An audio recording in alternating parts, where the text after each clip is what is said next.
రవితేజని చూస్తుంటే నాకు ఒక మరో పవన్ కళ్యాణ్ లాగా అనిపిస్తాడు. ఇంకా చిన్నప్పుడు ఇద్దరు యంగ్ వయసులో ఉండగా ఇద్దరు ఒకేలాగా ఉండేవారు నాకు.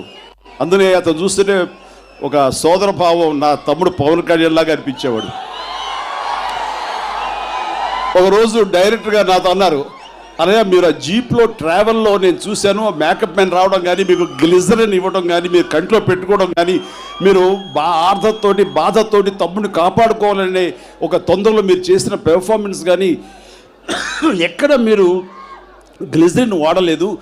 నేను సినిమా షూటింగ్ సమయంలో నేను అన్నీ ఫోకస్ చేయలేదు, కానీ ఫస్ట్ నేను ఎడిటింగ్ తర్వాత చూస్తే కనుక అన్నయ్య ఎంత ఇన్వాల్వ్ చేశారు. చిన్న చిన్న బిట్టు, ఆ కంగారు, తమ్ముడిని కాపాడుకోవాలన్న తాపత్రయం, త్వరగా వెళ్ళాలని ఈ తాపత్రయం ఎంత బాగా చేశారన్నయ్య అంటే నేను ఒకటే అన్నాను, ఇక్కడ తమ్ముడే వీడు, కానీ చనిపోయే సమయంలో స్టాబ్ అయ్యి ఉన్నప్పుడు నాకు అక్కడ పవన్ కళ్యాణ్ గుర్తు తెచ్చుకున్నాను.